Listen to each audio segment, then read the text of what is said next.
हाय, मैं पंकज कुमार साहब और आप सभी का आपके अपने चैनल नैनी स्टडी क्लासेस में स्वागत करता हूँ। आज का जो टॉपिक रहेगा वो क्लास 8 चैप्टर 2 संश्लेषित रेशे।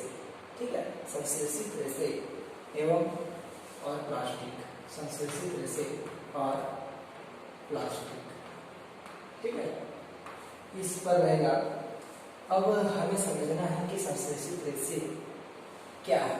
संश्लेषित रेशे, ठीक है, संश्लेषित रेशे वह वे रेशे हैं जो मानव द्वारा निर्मित किए जाते हैं। ठीक है, संश्लेषित रेशे वे रेशे हैं जो मानव द्वारा निर्मित होती है और उसे हम क्या कहते हैं, कृत्रिम रेशे कहते हैं। ठीक है, कृत्रिम रेशे मींस मानव द्वारा निर्मित रेशे।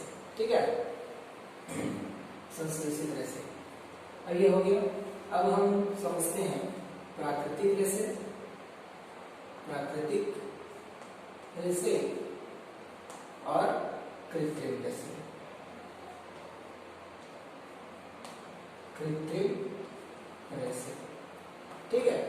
प्राकृतिक रेशे जो प्रकृति प्रदत्त होती है और छोटे छोटे जीवों से क्या किया जाता है, रेशे प्राप्त किया जाता है, जैसे रेशम के कीड़े से। ठीक है, रेशम के कीड़े से कपास, जूट, है ना, ये सब क्या हो जाएंगे, प्राकृतिक रेशे। कृत्रिम रेशे जैसे रेयान है, नायलॉन है, पॉलिएस्टर है ना, एक्रिलिन है, ये सभी क्या होते हैं, मानव द्वारा निर्मित रेशे हैं। ठीक, मानव द्वारा निर्मित रेशे हैं। ठीक है, चलिए मैं आपको बताता हूं पॉलिएस्टर से। पॉलीमर, पॉलीमर किसे कहते हैं, पॉलीमर को एक और नाम से जानते हैं, बहुलक। ठीक है, बहुलक। तो जिस प्रकार आप क्या करते हो, एक माला का निर्माण करते हो, तो उसमें मोतियों को जिस तरीके से गूंथा जाता है, मनकों को जिस तरीके से गूंथा जाता है, और गूंथने के बाद हमें किस तरीके से क्या देते हैं, सभी गूंथे हुए जितने भी मोती होते हैं वे एक समान नजर आते हैं। ठीक है, तो वैसे ही क्या होगा, जो संश्लेषित रेशे हैं, क्या संश्लेषित रेशे हैं, वे आपस में मिलकर क्या बना लेते हैं, एक श्रृंखला का निर्माण कर लेते हैं। श्रृंखला, ठीक है, आपस में मिलकर एक क्या निर्माण करते हैं, श्रृंखला का निर्माण करते हैं, मीन्स एक ग्रुप का निर्माण कर लेते हैं। एक श्रृंखला का निर्माण करने के बाद इन्हीं श्रृंखला, है ना, आपस में बहुत सारे होने के कारण, कौन, संश्लेषित रेशे आपस में क्या हो जाने के कारण, बहुत सारे होने के कारण इसे क्या कहा गया, बहुलक, बहुलक कहा गया, है ना। ये आपस में क्या बना लेते हैं, श्रृंखला बना लेते हैं। श्रृंखला बना लेते हैं तो उसे क्या कहते हैं, पॉलीमर या तो बहुलक कहा जाता है। संश्लेषित रेशे जब आपस में जुड़कर एक श्रृंखला का निर्माण करते हैं तो उसे क्या कहा जाता है, बहुलक कहा जाता है या तो पॉलीमर कहा जाता है। ये एक रासायनिक पदार्थ है। जितने भी संश्लेषित रेशे हैं, ठीक है, वे क्या है, रासायनिक पदार्थ है। ठीक है, रासायनिक पदार्थ है। और ये जो रासायनिक पदार्थ है, संश्लेषित रेशे अपनी छोटी छोटी इकाइयों के साथ मिलकर एक बड़ी इकाई बना लेते हैं। बड़ी इकाई बनाने पर उसे क्या कहा जाता है, बहुलक कहा जाता है या पॉलीमर कहा जाता है। ठीक है, अगला हम पढ़ेंगे संश्लेषित रेशों के जो प्रकार हैं। ठीक है, संश्लेषित रेशों के प्रकार। तो फर्स्ट प्रकार जो है वह रेयान है, संश्लेषित रेशों के प्रकार।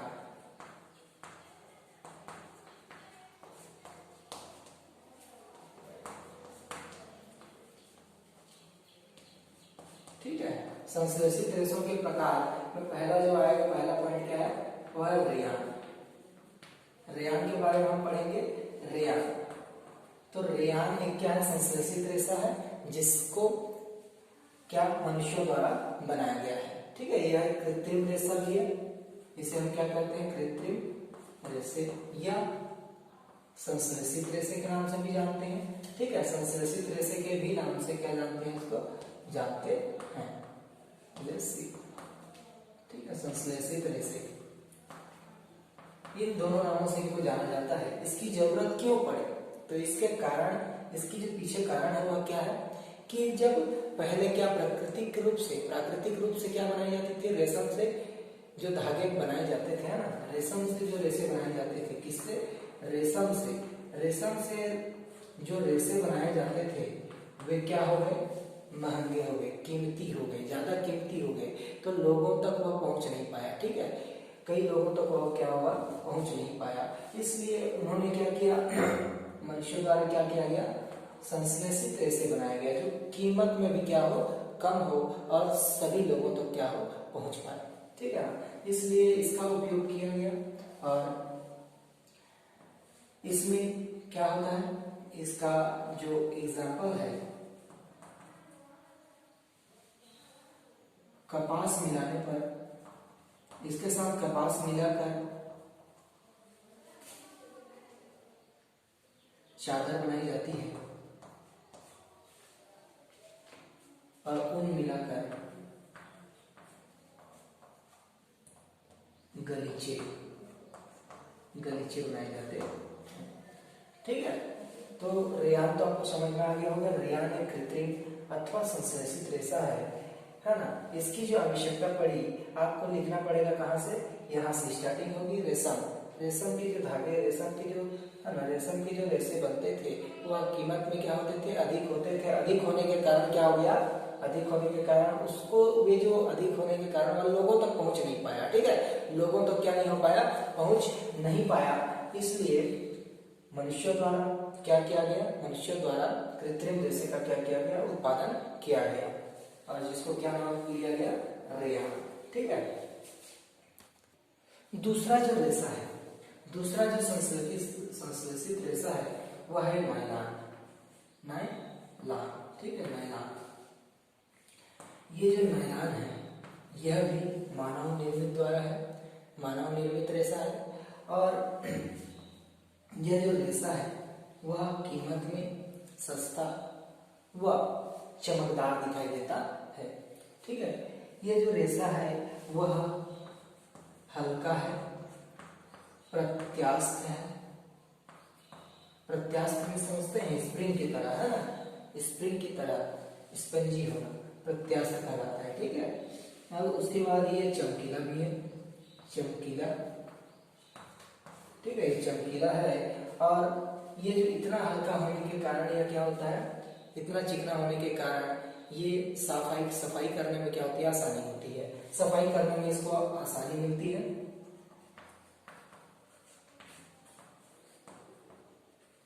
सफाई में आसानी, ठीक है, सफाई करने में क्या होती है, आसानी होती है। इसका जो एग्जाम्पल है, क्या क्या बनाया जाता है, इससे मोजे बनाए जाते हैं, मोजे बनाए जाते हैं, पैरासूट,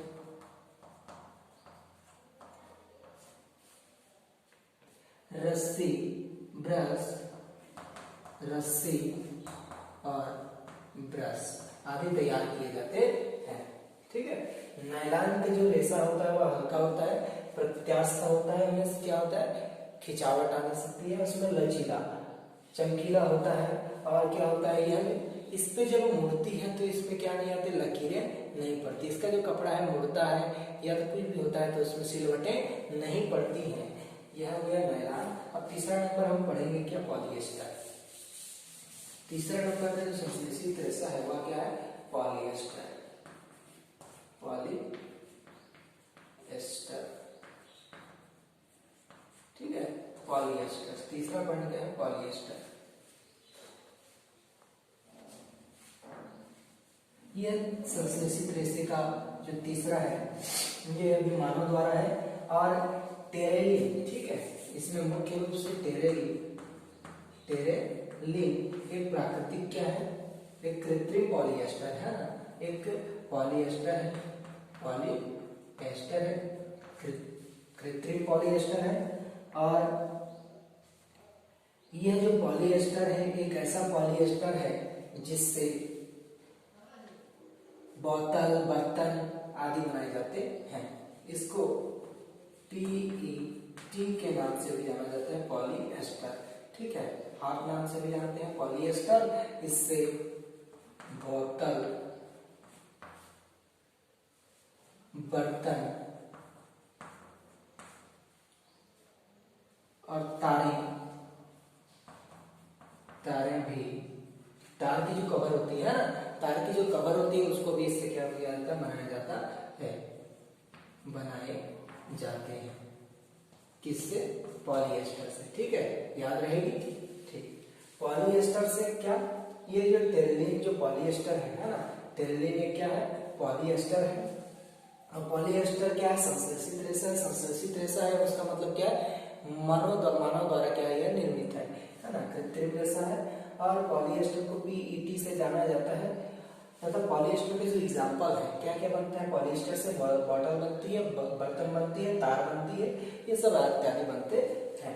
ठीक है, अगला जो पॉइंट है ना, अगला चौथा नंबर है वह है एक्रेलिक। ठीक है, एक्रेलिक चौथा नंबर, एक्रेलिक। ठीक है ना, यह क्या है, संश्लेषित रेशा है जो मानव निर्मित है, संश्लेषित रेशा। और इससे स्वेटर बनाए जाते हैं। ये पहली बात तो मैं बता दूं कि इसमें प्राकृतिक रेशे का कोई मिलावट नहीं होता है। प्राकृतिक जो रेशे होते हैं उसका कोई मिलावट, प्राकृतिक रेशों का मिलावट नहीं होता, मिलावट नहीं किया जाता। ठीक है, प्राकृतिक रेशों का इसमें मिलावट नहीं किया जाता। और यह क्या होती है, कृत्रिम रेशा होता है, इसलिए इसे क्या कहा जाता है, एक्रेलिक कहा जाता है। ठीक है, इसलिए क्या कहते हैं, इसको एक्रेलिक कहते हैं। इसका जो एग्जाम्पल है, ठीक है, इसका जो एग्जाम्पल है वो है स्वेटर, शाल और कंबल। ये जो है अच्छे, सस्ते और सुंदर तथा टिकाऊ होने के कारण, ठीक है ना, अच्छे, सस्ते और टिकाऊ होने के कारण यह क्या होते हैं, लोकप्रिय होते हैं, लोकप्रिय होते हैं। ठीक है, ये समझ में आ गया होगा एक्रेलिक कि यह प्राकृतिक रेशों के इसमें मिलावट नहीं होने के कारण और कृत्रिम रेशों से ही बना होने के कारण इसे क्या कहा जाता है, एक्रेलिक कहा जाता है। ठीक है, इसका एग्जाम्पल था स्वेटर है, शाल है, कंबल है। और यह जो है सस्ते दामों पर क्या हो जाती है, उपलब्ध हो जाती है, प्रत्येक व्यक्ति तक पहुंच जाती है, इसलिए क्या यह लोकप्रिय है, दिखने में सुंदर दिखाई देता है। अब आपको मैं एक पॉइंट बता दूं जो इस चैप्टर में पूछे गए क्वेश्चन को सॉल्व कर देगा।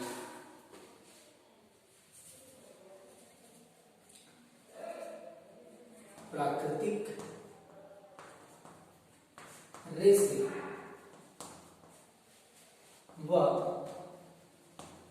कृत्रिम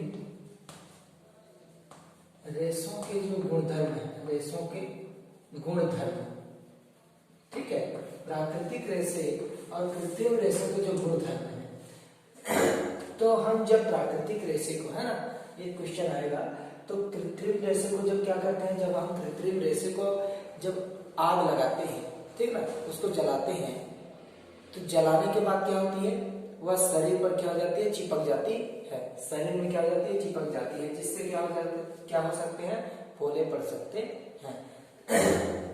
इसमें कुछ ऐसे पॉइंट हैं, जैसे रसोई में जब खाना बनाते हुए संश्लेषित रेशे से बने जो कपड़े होते हैं उसका यूज नहीं करना चाहिए। क्यों नहीं करना चाहिए, क्योंकि कृत्रिम जो रेशे होते हैं, संश्लेषित जो रेशे होते हैं, वे क्या होते हैं, आग लगने पर शरीर पर चिपक जाते हैं, ठीक ना, सिकुड़ जाते हैं और तुरंत क्या होते हैं, शरीर पर चिपक जाते हैं, क्योंकि इसमें हल्की सी प्लास्टिक की मात्रा होती है। ठीक है, यही बात बताना था। अब अगला पॉइंट हम पढ़ने वाले हैं कि बेकेलाइट और मेलामाइट, बेकेलाइट और मेलामाइट। ठीक है, हम पढ़ने वाले थे बेकेलाइट।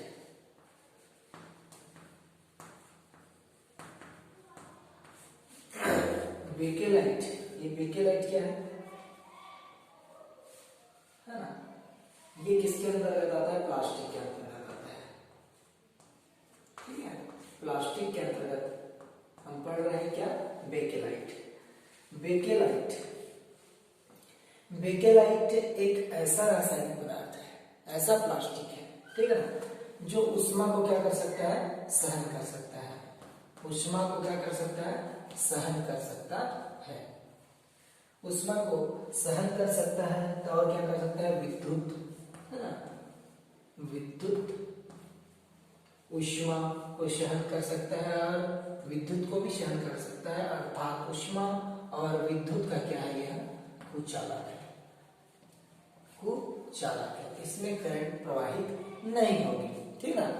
जब स्विच क्या हो जाती है, गर्म हो जाती है तो भी क्या होता है, पिघलता नहीं है। अर्थात स्विच में किसका, कौन सा प्लास्टिक यूज किया जाता है, बेकेलाइट प्लास्टिक का यूज किया जाता है, ठीक है। बेकेलाइट प्लास्टिक का यूज किया जाता है। और जैसे बर्तनों में जो प्लास्टिक के हैंडल्स लगे होते हैं वे गर्म होने पर भी नहीं पिघलती, ठीक है, तो उसमें क्या लगे होते हैं, बेकेलाइट के प्लास्टिक लगे होते हैं। अगला था मेलामाइन। मेलामाइन, मेलामाइन, मेलामाइन एक ऐसा प्लास्टिक है, ठीक है, जो ऊष्मा को क्या करता है, प्रतिरोध करता है। ऊष्मा का प्रतिरोध करता है। ऊष्मा का प्रतिरोध करता है, अपेक्षा से अधिक जो ऊष्मा आती है उसका क्या कर लेता है, प्रतिरोध करता है।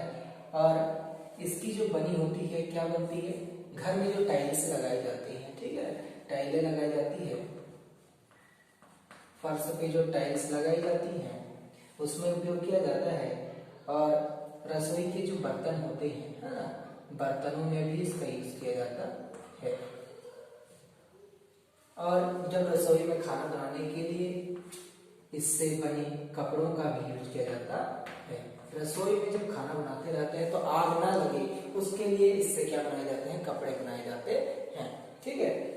अब इसी के थ्रू हमने तो ये तो पढ़ लिया बेकेलाइट और मेलामाइन, ठीक है ना, ये तो समझ में आ गया होगा। तो इससे हम कुछ और पढ़ लेते हैं, कुछ और प्लास्टिक्स हैं।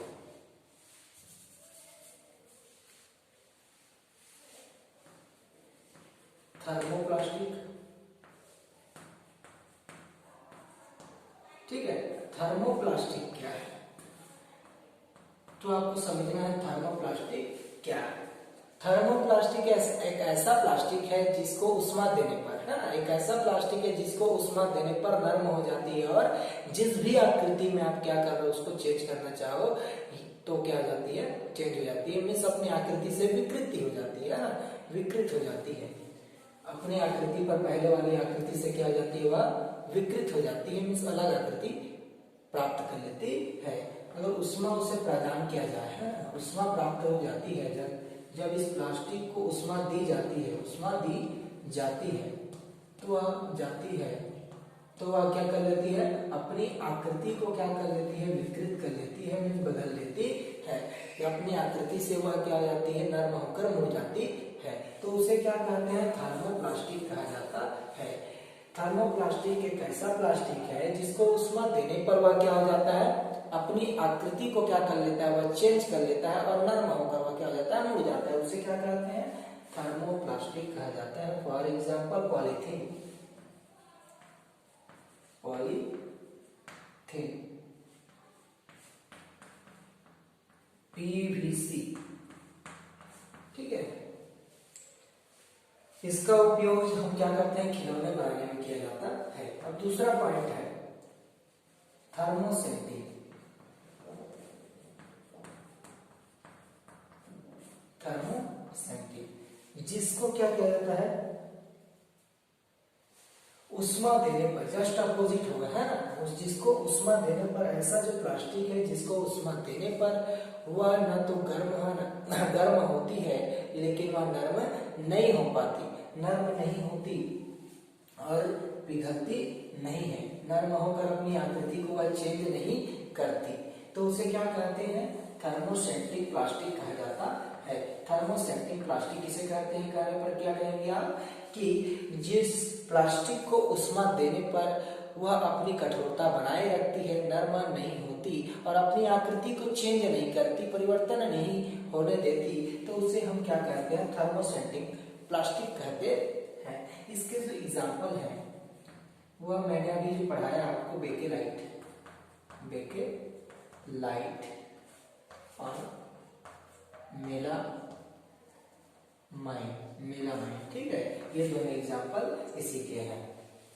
ठीक, अगला जो पॉइंट पढ़ेंगे प्लास्टिक के अभिलाक्षणिक गुण के बारे में। ठीक है, तो पहला जो गुण है वह प्लास्टिक अनअभिक्रियाशील है। प्लास्टिक अनअभिक्रियाशील है, अर्थात यह जो प्लास्टिक है न तो जल के साथ क्रिया करती है न तो वायु के साथ क्रिया करती है।